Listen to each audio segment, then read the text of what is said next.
¿Qué tal, amigos? Bienvenidos a una nueva edición de Pierna Fuerte. Hoy sí, hoy volvió. Después de unas vacaciones, acá lo criticaron, lo defenestraron. Quisieron mostrar su fotografía. Yo te defendí, Juan Cristóbal, como siempre. Nos conocemos hace 16 años, pero la verdad que no hay código en algunos compañeros de esta radio. 26 años.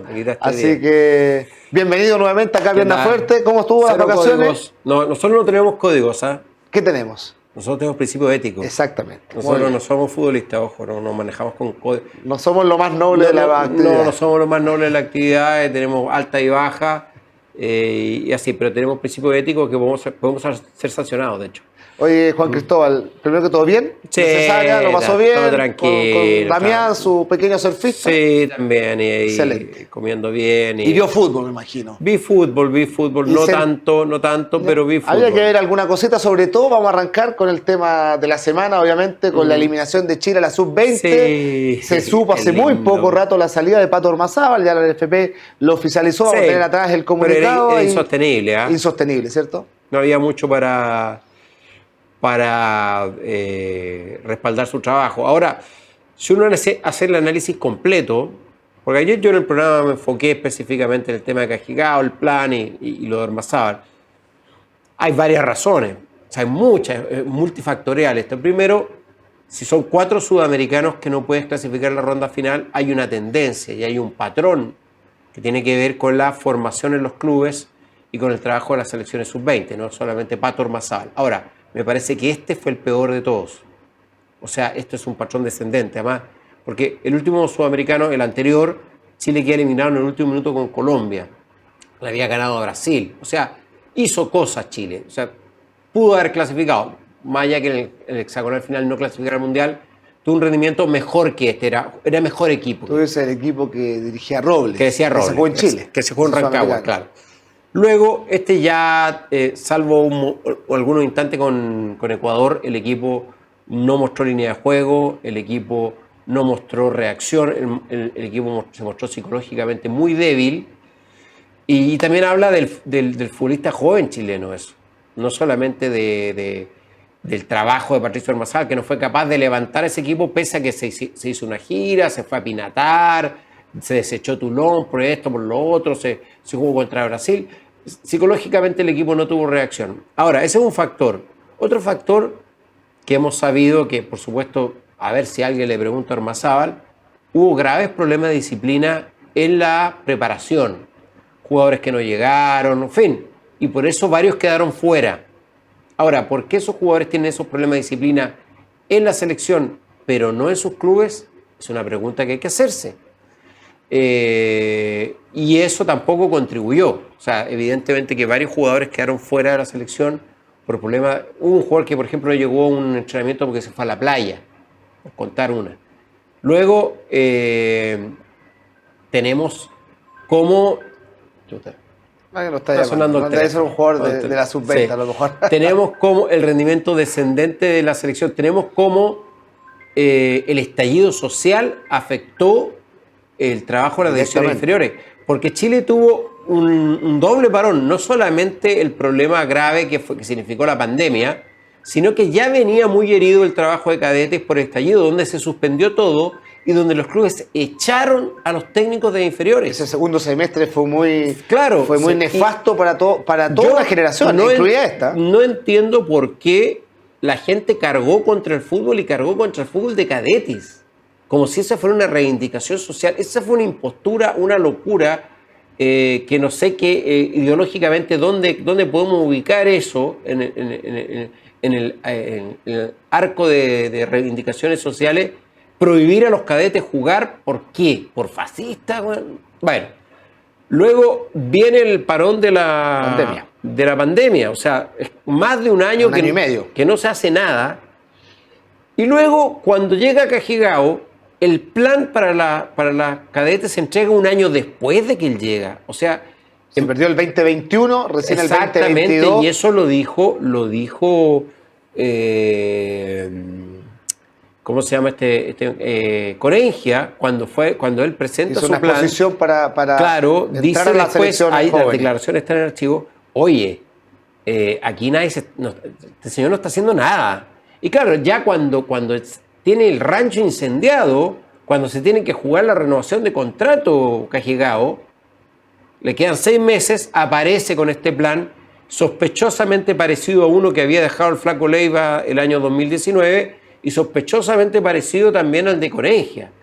Y luego él trata de venderlo, de que esto es un cambio, que nunca se había hecho scouting, y hubo gente que compró, hubo gente que celebró, y hubo gente que creyó que había una garantía de cambio. Ahora, ¿qué es un plan a largo plazo? Ok, pero nadie puede pensar que puedes tener largo plazo en el fútbol chileno, que te van a dar 6 años para trabajar. O sea, por lo menos tienes que presentar un par de hechos remarcar un par de éxitos. Y en la selección adulta ya está claro que no fue capaz de conseguir a Britton para la última gira. Fue un desastre. Fue el que eligió a Lazarte. Claro, él eligió a Lazarte. Y ahora la sub-20, de todas las que quedan eliminadas, tal vez esta fue la peor. Porque además el grupo era muy fácil. Entonces tenemos inferiores que vienen trabajando mal hace tiempo. Un técnico que la verdad no tenía las competencias, porque Pato Ormazal no tenía mucho para exhibir. No era especialista. Una mala campaña como técnico de Magallanes, y sería, el resto eran ayudantías, pasantías. Exactamente. Un jefe técnico que presentó un proyecto random a última hora, trató de venderlo mucho, porque era un tipo muy elocuente, pero que no tenía la sustancia, y un grupo de jugadores que no estaba comprometido. Entonces tenemos una tormenta perfecta acá, que no podía terminar de otra manera. ¿Qué creo yo? Hay un problema. No sabemos cuánto más va a durar Berizzo. Yo en lo personal me gustaría que le fuera bien y que durara mucho más. Pero él no está ayudando mucho y la selección no está ayudando mucho. Lo lógico es que el jefe técnico fuera Berizzo y que Caputo agarrara las selecciones cadetes, porque ha demostrado capacidad en la sub-17 y es hora que tome una sub-20. Clasificó 2 equipos de características distintas. Uno que era duro, un equipo luchador, un equipo que parecía búlgaro, y un equipo técnicamente... Que fue a la India. El otro, claro, que fue a la India. El otro, claro, que ya venía con problemas. La selección, no sé si el Mundial se juega justo después del estallido social. En medio del estallido. Claro, no fue... Pero tenía a Alexander Aravena, tenía a Pizarro, tenía a Tapia, Luis Rojas, tenía buenos jugadores. O sea, Capa hacia arriba te liquidaba ese equipo. Ese equipo tendría que andar bien. Esos jugadores tendrían que andar bien. Él debería haber agarrado la sub-20. Pero bueno, no tenía problemas con Sebastián Moreno. Ahí había una personal. Y él podría, por último, si el plan de Cajigao es tan bueno, él podría agarrarlo y llevarlo a cabo. Ahora, dentro de todos estos factores que tú mencionas, Juan Cristóbal... O sea, después del Sudamericano Sub-17, que la Sub-20 la agarre... Caputo. Ahora, hay un tema también ahí, y ya lo vamos a explayar seguramente en otros programas, porque esto va a continuar. Hay un tema en la formación de los jugadores que tú lo mencionabas, que tiene que ver directamente con la capacidad de los entrenadores chilenos hoy en día. Sí. Y ahí hay que apuntar directamente al INAF, evidentemente, cómo están preparados. Hay una formación del INAF y realmente tú ves por algo hoy los clubes, independiente de lo que pretendan los dueños de la sociedad anónima, apenas 4 técnicos chilenos arrancaron la temporada de primera división. Exactamente. Es el peor porcentaje de la historia en cuanto a capacidad, en cuanto a situaciones de técnicos chilenos. Y Díaz son tipos formados antes, son tipos de la vieja escuela. De la vieja antes escuela. De la sociedad anónima. Son tipos formados por la escuela de técnicos del Colegio de Entrenadores. De los 90. De los 90. ¿Cuáles son los otros 2 entrenadores? Bueno, Muñoz y García, que son los 2 que anduvieron bien. Y bueno, podríamos decir que Paqui es un entrenador chileno, que fue formado acá, aunque no, pero sí. Ya, dejemos a Paqui ahí en el aire. Yo creo que tiene nacionalidad Paqui ya, ¿sí? Yo no sé si hizo la doble nacionalidad, ya, pero tiene esposa chilena seguro. Digamos sí. Hijos chilenos también los tiene. Paqui es entrenador chileno. Y los demás, entrenadores argentinos, algunos con poquísima trayectoria. A los que solo les va bien en Chile, por ejemplo, Gerardo Ameli. Exactamente. Que no tenía mucho que mostrar, salvo unas campañas en Venezuela o en Perú. Lo que pasa es que es muy fácil por un entrenador argentino. Yo creo que se ofrecen centenares de currículum. O sea, entrenador argentino que no anda allá, dice, bueno, me voy a Chile, si tengo el representante adecuado, si estoy cerca de Felicevich, si estoy cerca de Bragarnik, tengo una buena oportunidad, si soy amigo de los Pini, puedo llegar, ¿por qué no? Es así, si conozco a Morales, y si tengo un buen proyecto, que en Argentina los tienen, si si hablo bien, si me explayo bien, si tengo un concepto de juego para seducir a los dirigentes, bueno, capaz que me contraten. Entonces, a partir de ahí, yo creo que la NFP tiene que también, y los propios entrenadores, levantar la voz, porque creo que esto ya va a empezar a salpicar también a esa estructura, la estructura fundamentalmente de preparación de los técnicos. Es que porque los pasa que jugadores hay que están hacer un hoy día, cambio radical. hoy día los jugadores tienen canchas que antes no existían de entrenamiento. Exactamente. O sea, como nunca Chile tiene infraestructura en los no, clubes. En los clubes sí, pero el jugador hoy viene con muy mala formación, con mala casa. Aquí estamos con cosas. Mal barrio. Ya no viene de mala compañía. Malo el entorno. Los jugadores chilenos, caso Pulgar, por ejemplo, que hay que alejarlo de Antofagasta, porque si no se mete Jason Vargas. En su momento. Hay que Porque le pasaba alejarlo. a Vidal. Este cabro Aranguis, que se fue ahora. Pablo Aranguis, Ñublense. Hay que sacarlo del barrio, porque si no se vuelve loco, los amigos andan con una leva de gente y cada vez la educación pública peor. Esto es muy doloroso, pero uno escucha hablar a jugadores que eran juveniles en los 90 de extracción social popular, Frank Lobos, y uno lo escucha hablar y dice, este cabrón es profesor universitario en los parámetros de hoy. Se expresa bien, tiene los conceptos claros, modula bien. Elabora proyectos. Elabora proyectos. Mucho con municipalidades. Y Frank Lobos viene de un entorno complicado. Y él hoy es un jugador que los compara. Los mismos jugadores de esa época que venían de barrios muy populares se llegan a sorprender. Tú ves jugadores de la selección chilena hoy que no se les entiende lo que hablan. Y tampoco han contribuido mucho quienes deben formarlos. Ni los entrenadores, ni los empresarios. Los empresarios poco trabajo de coaching, fundamentalmente a los futbolistas. Han enseñado a odiar sus palabras. Y a transformar a los periodistas en enemigos. También. No, pero independiente que nosotros seamos los enemigos, tienen que entender que no deben temerle a sus palabras, porque temen quedar en ridículo. Ok, temen quedar en ridículo. Pero ¿qué ha pasado con los jugadores que se fueron a Italia en algún momento? ¿Cómo volvió Córdoba? ¿Cómo volvió David Pizarro? El Mago Jiménez. Pizarro, que en su momento era un jugador que no hablaba, hoy día se explaya. Claro, era tipo huraño, qué sé yo. Porque Italia te forma, te enseña a vestirte, te enseña a expresarte, te enseña a... Abre los ojos. A cultura. Exactamente. Que cuando resulta que viene el aniversario del golpe en Chile, te preguntan los compañeros, bueno, ¿cómo lo ves tú? ¿Qué piensas? ¿Qué piensa la última elección en Chile? Los jugadores italianos opinan de las cosas que ocurren en el camarín. Para cerrar el tema, fíjate que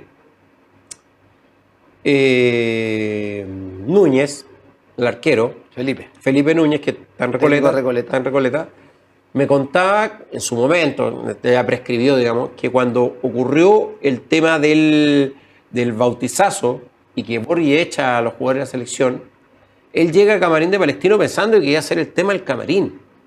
Y me dijo, era yo y los veteranos hablando de eso, pero todos los cabros no se habían enterado, no les importaba. Imagínate, entonces, estoy hablando de la guerra en Ucrania, estoy hablando que habían echado 5 o 6 jugadores de la selección chilena a días de un partido. O sea, un escándalo que tiene que ver directamente con tu profesión y no se enteraban. Entonces ese problema, a los jugadores hay que formarlos, hay que informarlos, hay que hacerle prueba de actualidad, hay que hacerlos mirar fútbol, hay que hacer todo ese trabajo. Yo sé que es un trabajo muy difícil. ¿Por qué? Porque en la cultura chilena de hoy, del choro parado, que cree que se las sabe todas, que les sabe todas, siempre las sabe todas, es muy difícil decir, ¿sabes qué, cabro? Tú no sabes todo. Hay que enseñarte. Esta cosa no lo sabes y esto te va a servir. Tú si un día quieres ir a Europa y tienes un compañero serbio, hay cosas que no le puedes decir, y tienes un compañero albanés, hay cosas que no le puedes decir, y tienes un compañero sueco y el tipo tiene ciertas costumbres, y tienes un compañero musulmán y hay cosas que no come y hay cosas que él no, chistes al cual no se le pueden decir. Entonces tú tienes que formarte, tú tienes que entender dónde vas, a qué entorno vas a jugar. Tú tienes que entender qué pasa en tu país. Tienes que aprender a expresarte, porque no para hablar con la prensa. Tienes que aprender a expresarte para vivir, para poder avanzar en tu vida.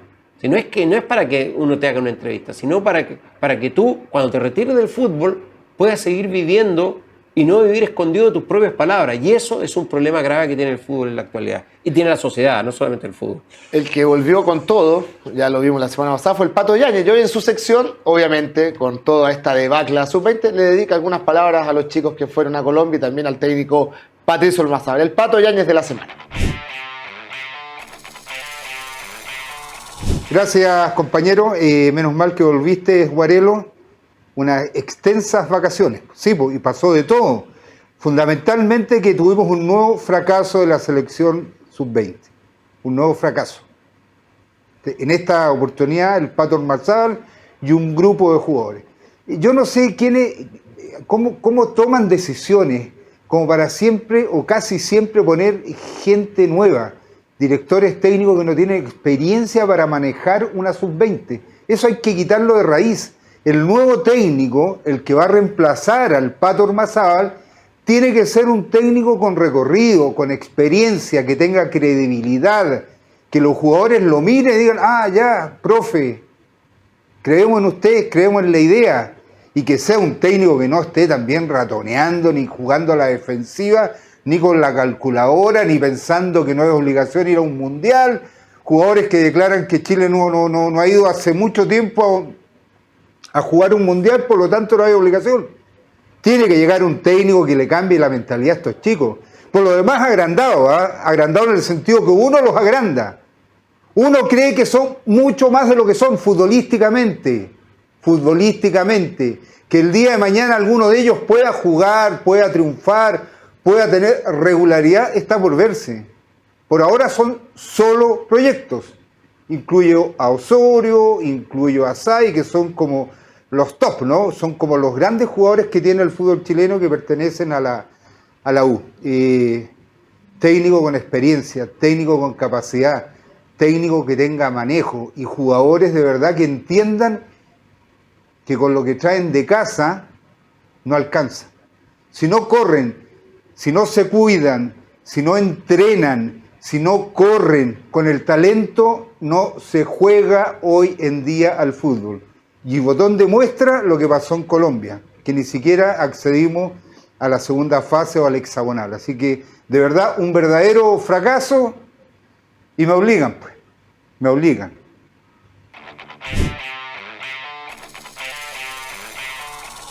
Estamos de vuelta. Bueno, Pato Yáñez en su estilo irónico, con esa sonrisita habitual de su sección. Nadie cree, el Pato Yáñez. Yo considero al Pato un amigo. Un amigo. Oye, Juan Cristóbal, cortito antes de irnos a la pausa, porque el archivo de honor de hoy se lo vamos a dedicar a un título de Colo-Colo en su historia muy importante, pero ¿cómo lo va a hacer Colo-Colo con esta reingeniería que tiene que aplicar Quintero? Bueno, pero mucho refuerzo o muchos jugadores.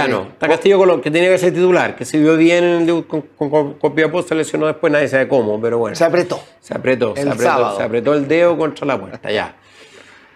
Lescano, un jugador debiese andar. Y de los Santos, si viene bien, si está ordenado. No jugó el lunes con Vélez. Sí. No jugó en el triunfo de Vélez. Va a tener que trabajar el lateral derecho y va a tener que trabajar el retroceso de las bandas, especialmente los punteros. Pero con esos jugadores ya, Quintero, tienes. Para Chile le basta. Para Chile le basta. Y no para que O'Higgins te haga 5. Aún sin Castillo, claro. Ahora, me preocupa lo de Palacio. Hasta ahora, poquito y nada. Pero ¿por qué te sorprende tanto Palacio? No me sorprende, me preocupa. Me sorprende, me preocupa. Un chico que hace 3 años en Chile era de lo mejor que yo vi en los últimos años. Eso hace 3 años. Pero un año completo. Bueno, no era chispazo. Hablemos de un jugador que nadie habla, Matías Belmar. 41 minutos en la cancha este campeonato, 3 goles. Sí. Ayer hablé del triunfo el otro día contra Magallanes y ahora te Colo-Colo también. Hablé con Pedro Pablo Hernández. Ayer me dijo, ojo, que yo lo conozco. Es muy bueno. Ojalá es un torito. Define como si estuviera jugando una pichanga de barrio, con una frialdad, con una tranquilidad, con una soltura. Ojalá llegue. 3 goles en 2 partidos y entrando en el segundo tiempo. Ojalá llegue. Ojalá O'Higgins pueda consolidar varios muchachos. Tiene a Moreira también, Sí. que juega titular, que lo están poniendo por la izquierda y que es un centro delantero, con la Sí, estatura que tiene, es el pero 1,90 m, pero tiene buenos jugadores O'Higgins, o sea, que es uno de los equipos que trabaja bien. Fernando Vergara, creo que se llama el técnico de las inferiores, Sí. trabaja Así es, bien. Jefe técnico Fernando Vergara. Trabaja bien hace muchos años. Bueno, Sí, él recuperó. llegó con Sampaoli, Sí. que es argentino, hace muchos años que está en Rancagua Trabaja bien trabajando en el O'Higgins, siempre Monasterio. saca jugadores. Ojalá se consoliden estos muchachos porque el fútbol chileno los necesita con urgencia. Urgente. Vamos a una pausa y volvemos acá en Pierna Fuerte con el Archivo No Muerde, un homenaje a un equipo campeón de Colo-Colo de este siglo y después también una recomendación acá en la taquilla. Pausa y volvemos acá en Pierna Fuerte con Guarelo. ¿Qué tipo de aventura quieres vivir? Rexton, Corando, Muso Gran o Tivoli. Con más de 67 años en el mercado, say yes a tu nuevo San John en sanyoung.cl. Y como cada semana acá en Pierna Fuerte estamos con micasino.com, la mejor casa de entretenimiento online de Chile. Para esta semana, la casa de apuesta más entretenida de nuestro país nos sugiere una apuesta combinada de la Liga Española y también del torneo chileno. Primero nos vamos a España para el duelo entre el Celta de Vigo y Betis.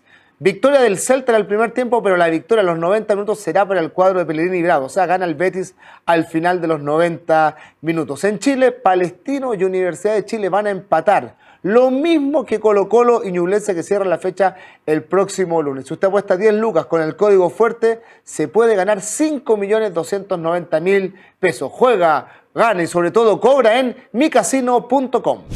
Toda aventura tiene un punto de partida. Say yes a una nueva aventura en tu vida. Say yes a los modelos 2022 de SsangYong. La seguridad de Corando. La grandeza de Rexton. El estilo de Tivoli. La potencia de Muso y Muso Grand para aventuras más exigentes. Say yes a tu nuevo SsangYong en sangyong.cl. SsangYong, the road to adventure.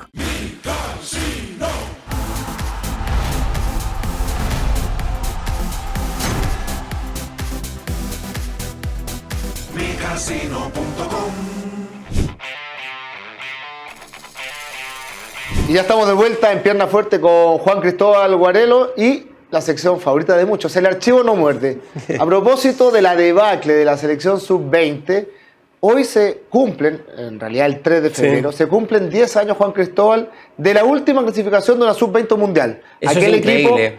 Aquel equipo que dirigió Mario Salas. Se jugó en Mendoza. En Mendoza, en Argentina, se consiguió la clasificación con un equipo de jugadores que ya estaban, o muchos de ellos habían debutado en primera, y que eran los llamados a renovar la selección. Ese decían que era el gran recambio que tenía la selección chilena. Sobre todo la generación dorada. Estuvo a segundo de forzar unos penales contra Ghana claro. y clasificar a semifinales del Mundial de Turquía. En cuartos de final. En cuartos de final, a entrar en semifinales, un Mundial que gana Francia con Pogba, le gana Uruguay. 2-0, muy cómodo. Con Josema Jiménez.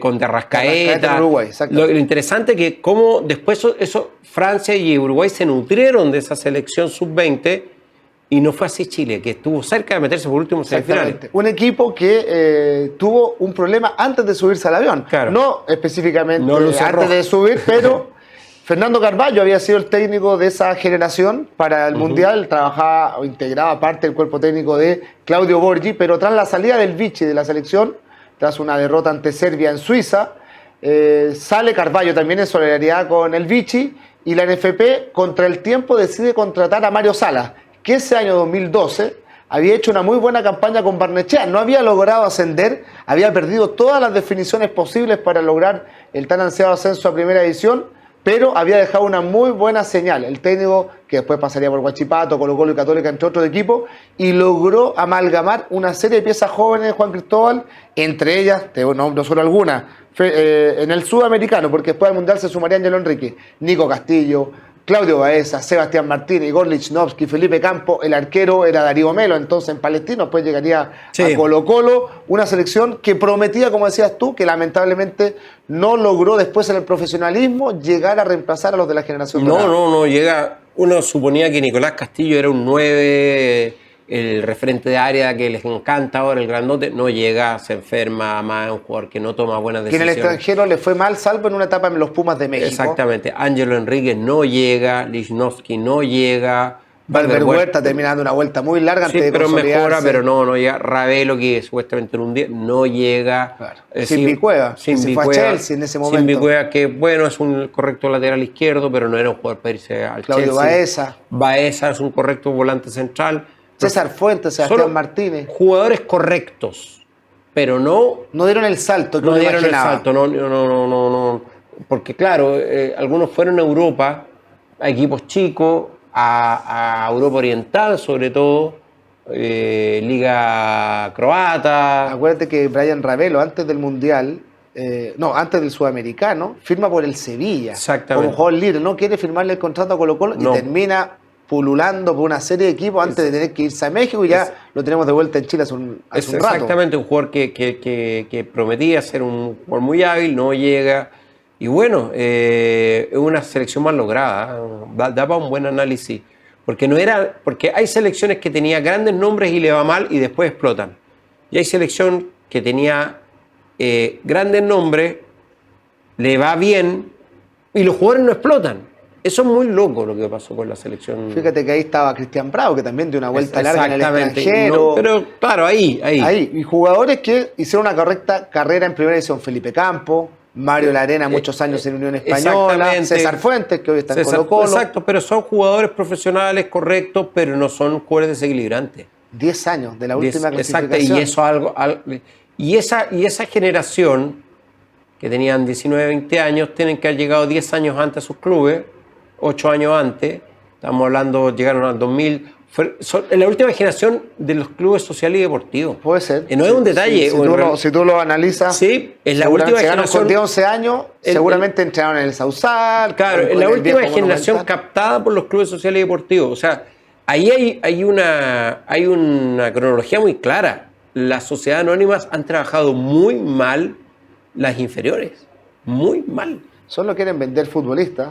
Pero además no en tiene- algunos Claro. solamente quieren competir para vender y no forman futbolistas reales, no forman, integrales.